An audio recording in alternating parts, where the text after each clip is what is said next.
ان عورتوں پہ لعنت ہے جو چہرے کے بال اکھاڑتی ہیں. ظاہر ہے اب چہرے میں ایک ہی بال ہیں جو عورت اکھاڑے گی تو لعنت ہے، اور وہ یہی والے بال ہیں، کیونکہ یہ بال اور یہ بال تو اس کے اگتے نہیں ہیں، اور اگر یہ بال اگ آئیں تو اس میں عورت پہ واجب ہے کہ یہ بال اکھاڑے گی. اس میں پھر دوسری حدیث اپلائی ہو جائے گی. بخاری اور مسلم میں حدیث ہے ان عورتوں پہ لعنت جو مردوں کی مشابہت کرتی ہیں، اور ان مردوں پہ لعنت جو عورتوں کی مشابہت کرتے ہیں. تو چونکہ عورت کی اب داڑھی نہیں ہوتی، تو اگر اس کی داڑھی نکل آئے تو اب اس کے لیے ضروری ہے کہ اس کو اکھاڑے، یا اس کے لیے ایسی کریم استعمال کرے کہ وہ بال جھڑ جائیں تاکہ اس کی مردوں سے مشابہت نہ ہو. اور اسی میں امپلائڈ ہے کہ مرد نے داڑھی رکھنی ہے تاکہ اس کی عورتوں سے مشابہت نہ ہو، لباس میں بھی، گیٹ اپ میں بھی، ہر لحاظ سے. تو دوسری وہ عورت جو چہرے کے بال اکھاڑتی ہے، اور تیسری وہ عورت جو دانتوں میں گیپ بنواتی ہے خوبصورت دکھنے کے لیے. یعنی نبی اسلام کے مبارک زمانے میں یہ سارے معاملات چلتے تھے. یہ حدیث عبداللہ ابن مسعود نے بیان کی، بخاری مسلم دونوں میں آتا ہے. تو ایک عورت ان کے پاس حاضر ہوئی، اس نے کہا کہ میں نے سنا ہے کہ آپ یہ کہتے ہیں کہ اللہ نے لعنت فرمائی ہے ایسی عورتوں کے اوپر، تو میں نے تو پورا قرآن پڑھا ہے، مجھے تو کہیں نہیں ملا یہ چیز. ہائے ہائے ہائے ہائے. سر وہ پاکستانی عورت نہیں سی نا عاشق رسول، جو نہ دی عاشق رسول، نہ قرآن پڑھا نہ حدیث پڑھا، عاشق رسول. اس نے واقعی قرآن پڑھا تھا، اس کا بہت بڑا کلیم تھا.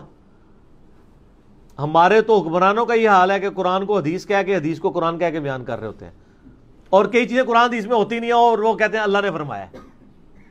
ٹھیک ہے، میں آپ کو سائملٹینیس کنٹراسٹ بتا رہا ہوں. اور اس عورت نے آ کے صحابی کو کہا کہ جی میں نے قرآن پورا پڑھا، اس میں تو کہیں نہیں لکھا ہوا. تو انہوں نے فرمایا تم نے قرآن غور سے نہیں پڑھا، قرآن میں کیا تم نے یہ آیت نہیں پڑھی، وما آتاکم الرسول فخذوہ وما نہاکم عنہ فانتہوا، جو رسول اللہ دیں وہ لے لو، اور جس سے رسول اللہ صلی اللہ علیہ وسلم روک دیں اس سے رک جاؤ. حالانکہ یہ آیت تعویل خاص کے اعتبار سے مال غنیمت کے بارے میں تھی، لیکن سیدنا عبداللہ بن مسعود رضی اللہ تعالیٰ نے اسے جنرلائز کیا. تو انہوں نے کہا یہ آیت پڑھی ہے نا، تو میں نے رسول اللہ صلی اللہ علیہ وسلم سے خود سنا ہے کہ ان عورتوں پہ لعنت جو یہ تین کام کرتی ہیں. تو گویا اللہ ہی نے لعنت کی ہے نا. جب رسول اللہ صلی اللہ علیہ وسلم کوئی بات دے رہے ہیں، وہ اپنی مرضی سے تو نہیں دے رہے. نبی شریعت ساز تو نہیں ہوتا، شریعت تو اللہ کی بنائی ہوتی ہے. نبی تو اللہ کے اذن سے وہ شریعت پبلک تک پہنچا رہا ہوتا ہے. تو اس عورت نے آگے سے کہا کہ آپ کی بیوی بھی یہی کرتی ہے. یہ آخری حال ہوتا ہے نا کسی کے بارے میں، آپ پرسنل اٹیک. تو آج بھی اگر کوئی آپ پہ پرسنل اٹیک کرے تو غصے نہ ہوا کرے، کرنے دیں، کیا فرق پڑتا ہے. صحابہ کرام پہ بھی لوگوں نے کیا، اور نیکوکار لوگوں نے کیا. یہ نیکوکار ہی تھی نا عورت. تو انہوں نے آگے سے کوئی غصہ نہیں کھایا. انہوں نے کہا جاؤ اندر میری بیوی کو دیکھ لو جا کے. ان کا تمہاری بیوی بھی ایسے ہی کرتی ہے نا، یعنی وہ بھی پلکنگ کرتی ہے. تو وہ اندر گئیں وہ، اور واپس آئیں تو شرمندہ تھی. انہوں نے کہا نہیں آپ کی بیوی ایسا نہیں کرتی. پھر عبداللہ ابن مسعود نے ایک جملہ بولا، انہوں نے کہا کہ اگر ایسا کرتی ہوتی پھر وہ ابن مسعود کی بیوی نہ ہوتی.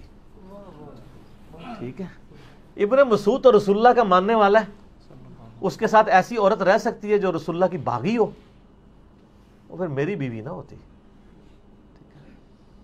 تو یہ یعنی صحابہ کرام فوراً ان کا ایک ایٹیچیوڈ تھا اس حوالے سے.